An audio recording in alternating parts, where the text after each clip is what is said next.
Vous avez encore un projecteur piscine blanc qui brûle 300 watts par heure?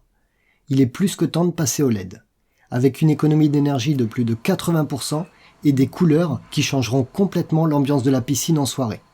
Aujourd'hui, je vous montre comment changer l'ampoule de votre projecteur de piscine en 12 étapes et environ 2 heures de travail en y allant tranquillement et malgré les imprévus.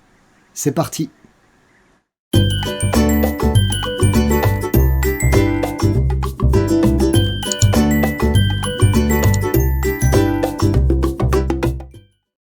Étape 1, choisir la lampe LED. Le standard du logement pour les projecteurs maçonnés est par 56, donc il faut choisir une ampoule compatible par 56. Côté puissance, il faut un minimum de 35 watts pour obtenir un éclairage à peu près équivalent à un projecteur de 300 watts. Ensuite, par quel moyen le changement de couleur s'opère? J'ai fait une vidéo sur le sujet, je vous mets un lien en description. Pour ma part, j'ai choisi un changement de couleur par micro-coupure de l'alimentation du projecteur. Je voulais pas de télécommande qu'on cherche partout et qui n'a jamais de pile. Je choisis également un projecteur IP68. Le 8 signifie que le projecteur est étanche. La partie électronique du projecteur est entièrement noyée dans une résine qui le protège de l'eau. Donc ça m'assure de ne pas avoir de problème d'étanchéité et ça, c'est pas négligeable. Là aussi, je vous mets les infos du projecteur que j'ai choisi en description. Étape 2, couper l'alimentation. Pour éviter tout risque de choc électrique, je coupe l'alimentation de mon projecteur et je vérifie que le projecteur ne s'allume pas pour être certain ça mange pas de pain. Étape 3, qui est en fait l'étape 1 du remplacement de la lampe. Il faut sortir la niche du projecteur qui est dans le mur de la piscine. Soit il y a une ou plusieurs vis en face avant qu'il faut retirer pour pouvoir sortir la niche, soit c'est juste emboîté comme dans mon cas. Je vais utiliser une barre plate non tranchante pour sortir la niche sans abîmer le liner. Pas besoin de baisser le niveau d'eau, il y a normalement suffisamment de câbles électriques stockés dans la niche pour pouvoir remonter le projecteur à la surface.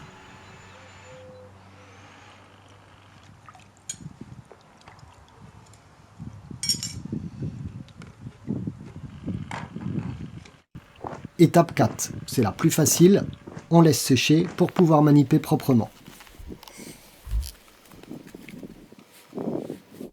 Étape 5, démonter la niche. Il y a une série d'écrous autour de la niche à démonter.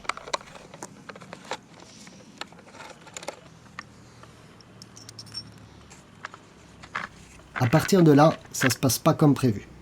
La niche n'était plus du tout étanche, le joint est complètement désintégré et l'eau a pénétré à l'intérieur. Bon, c'est pas très propre, mais rien de grave, puisque l'ampoule fonctionne en 12 volts et qu'il n'y a aucun danger pour les baigneurs à nager dans une piscine avec une alimentation 12 volts qui touche l'eau. Mais c'est pas très propre quand même. Le fait d'avoir choisi un projecteur IP68, ça permet d'avoir l'étanchéité du projecteur faite par le projecteur lui-même. Donc pas besoin de s'inquiéter pendant le remontage pour savoir si on a bien fait l'étanchéité. Ça, c'est un gros avantage. Étape 6, retirer l'ancienne ampoule. Normalement, les fils se retirent en dévissant les deux bornes. Mais là, j'y ai pas accès, je vais pas réutiliser ce système de cosse et de toute façon, tout est oxydé. Donc je coupe. Étape 7, nettoyer les pièces plastiques qu'on va réutiliser. Étape 8, celle-ci aussi elle est facile. On s'abonne à ma chaîne pour me faire plaisir et on met un pouce vers le haut. Ça prend 3 secondes, donc on peut se le permettre sans trop retarder le chantier. Étape 9, on remplace notre vieille ampoule par la nouvelle. Et comme on a fait attention au standard, eh bien la nouvelle ampoule LED s'installe pile poil dans le support.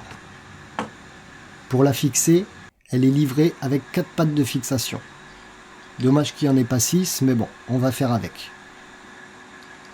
Je place les pattes et repositionne l'arrière de la niche.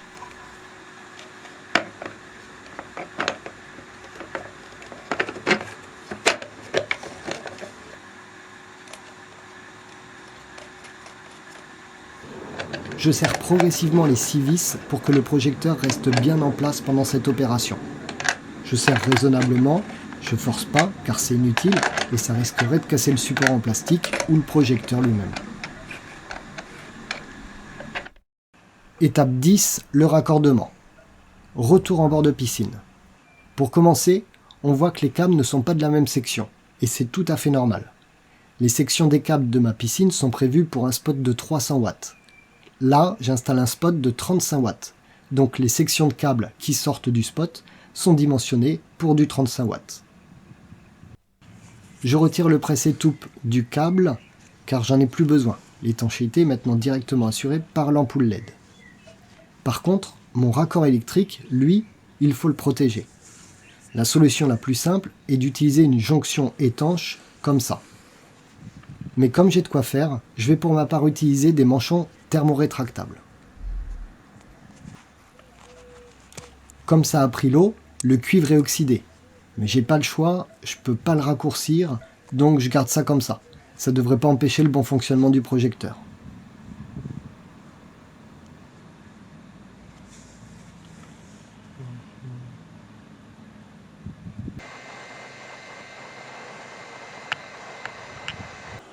Avant de tout remettre en place, je vérifie que ça marche.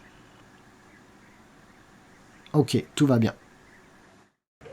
Étape 11, je replace le câble et le projecteur dans la niche. Étape 12, et ben c'est fini. Je rétablis le courant électrique et je vérifie que tout fonctionne. Ça va ambiancer les soirs d'été. Et ça donne un coup de jeune à la piscine.